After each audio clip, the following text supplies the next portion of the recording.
Assalamualaikum warahmatullahi wabarakatuh. Perkenalkan, nama saya Zaruna Putri dengan NIM 24129 kelas B.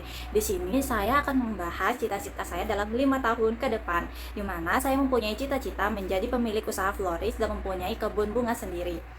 Sebagai sumber bahan baku utama usaha saya, di sini saya ingin membudidayakan berbagai jenis bunga berkualitas untuk digunakan dalam usaha floris saya sendiri, sehingga kualitas produk lebih terjamin, biaya produk lebih efisien, dan usaha dapat berkembang secara berkelanjutan. Selain memperoleh keuntungan, saya juga ingin membuka lapangan pekerja bagi masyarakat serta mengembangkan usaha floris yang dikenal luas di tingkat daerah saya. Selanjutnya, pentingnya skill negosiasi dan advokasi, di mana pada penting dalam skill negosiasi untuk mencapai cita-cita tersebut, kemampuan negosiasi dan advokasi sangat penting. Kemampuan negosiasi akan membantu saya untuk menjalin kerjasama dengan pemasok, pelanggan, vendor acara, maupun mitra bisnis, sehingga tercipta hubungan yang saling menguntungkan. Dengan kemampuan negosiasi yang baik, saya dapat memperoleh kesepakatan terbaik tanpa merugikan pihak yang lain. Sementara itu, kemampuan advokasi diperlukan untuk menyampaikan gagasan, mempertahankan kualitas usaha, serta memperjuangkan kepentingan usaha dan pihak-pihak yang terlibat dalam bisnis saya. Dengan kedua keterampilan tersebut, saya mengembangkan usaha floris secara profesional, kompetitif, dan berkelanjutan. Selanjutnya, studi kasus. Sebagai perwakilan petani lokal, saya berupaya untuk mempertahankan peran petani rantai pasok Spice Garden melalui pendekatan negosiasi dan advokasi. Untuk menyelesaikan kasus ini, saya menggunakan kerangka IDEA yang terdiri dari Identify, Develop, Evaluate, and Act. Selanjutnya, permasalahan yang terjadi adalah PT Sumber Rasa menawarkan investasi sebesar 4 miliar kepada Spice Garden dengan syarat menghentikan kerja sama dengan 45 petani lokal dan memindahkan produksi ke Jakarta.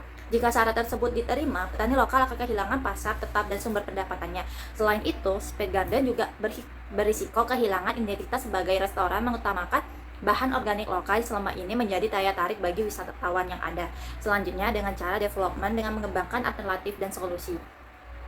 Sebagai perwakilan petani lokal, saya akan menawarkan beberapa alternatif solusi, yaitu mempertahankan kemitraan dengan petani lokal, meningkatkan kualitas dan kuantitas hasil produksi petani dengan membuat kontrak kerja yang sama dengan jangka panjang, serta menjadikan penggunaan bahan lokal sebagai nilai tambah dalam pengembangan bisnis Spice Garden.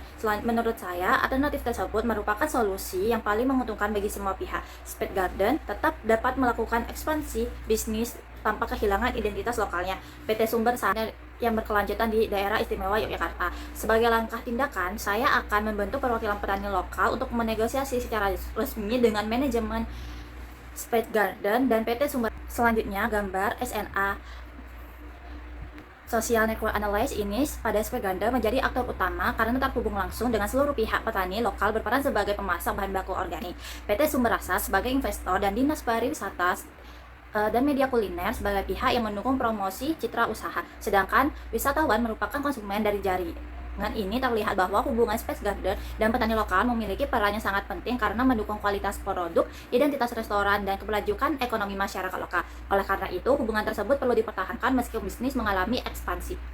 Sekian dari saya. Wassalamualaikum warahmatullahi wabarakatuh.